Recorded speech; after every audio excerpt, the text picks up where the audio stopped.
I'm so sick of those TikToks with the inspirational audios and only doing exercise at the gym and waking up early. I mean, yeah, it is cool and amazing, but what else, you know? What are we doing to improve our economy and mental health? Can you help me?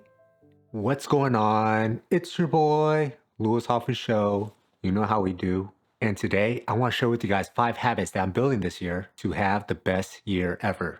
And I hope can help you have your best year as well. Now, before I jump into these habits, let's talk about why having the right mindset is so important.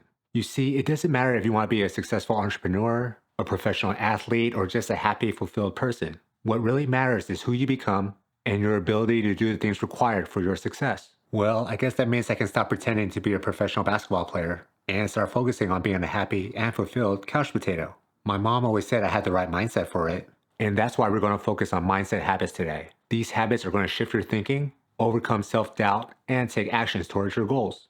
So instead of getting a blueprint of habits of millionaires and successful people, we're going to look at the mindset habits that are common in all successful people. These habits are easy to implement and can make a huge difference in your life. So are you ready to take your mindset to the next level? Let's dive into these 5 habits and start building them to finish the year strong. Absolutely. I'm ready to take my mindset to the next level. I mean, I already mastered the art of eating an entire pizza to myself without even feeling guilty, so I think I'm ready for anything. Let's start with habit number 1, self-talk. You know, that voice inside your head that tells you things like, you're not good enough or you'll never be able to do that. Yeah, that voice needs to change. So for example, if you're a student and you're struggling with a particular subject, instead of telling yourself, I'm bad at this or I'll never understand this, change your narrative. Tell yourself, I'm still learning and with practice, I'll get better at this. You can also write down positive affirmations and stick them around your room or on your phone screen so that you can see them every day. Positive affirmations. My favorite one is, I'm great at parallel parking. Sure, it's not useful in everyday life,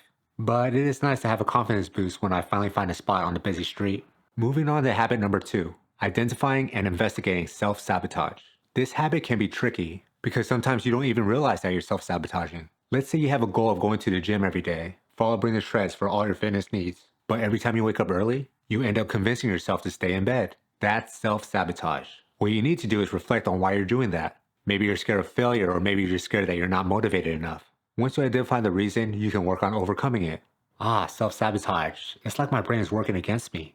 Every time I want to go to the gym, it's like my bed turns into quicksand, and I can't escape. Maybe I need to start sleeping on the gym floor. That way, I'm already there when I wake up. Habit number 3, mental rehearsal. It's one of my favorites because it's so powerful. Let's say you're preparing for a job interview. You can mentally rehearse the interview in your head. See yourself walking into the room with confidence, answering the questions with ease, and leaving the interview feeling positive. You can also use this technique for sports. For example, if you're a basketball player, you can mentally rehearse shooting perfect free throws or making a game-winning shot. The more you visualize yourself succeeding, the more likely you'll actually succeed. Mental rehearsal. I love this one. I mentally rehearse myself winning the lottery all the time. So far it hasn't worked, but I'm not ready to give up hope. Maybe I just need to visualize the winning numbers a little bit more clearly. Habit number 4, the 2-path decision-making method can help you avoid making impulse decisions based on emotions. For example, let's say you're at the store and you see a pair of shoes that you really like. You have the urge to buy them, but you know you shouldn't spend the money. Take a moment to pause and visualize the 2 paths. If you buy the shoes, you might feel happy for a little while, but then you'll feel guilty for spending money you shouldn't have. If you don't buy the shoes, you might feel a little disappointed, but you'll also feel proud of yourself for making a responsible decision. The 2-path decision-making method is like being a superhero, except between choosing to save the world or destroying it, you're just choosing between buying shoes or not. But hey, every little decision counts, right? Finally, habit number 5, daily belief expansion. This one is all about surrounding yourself with things that inspire you towards your goals. Let's say you want to become a writer. You can start by reading books by your favorite author, following writing blogs and podcasts, and connecting with other writers online.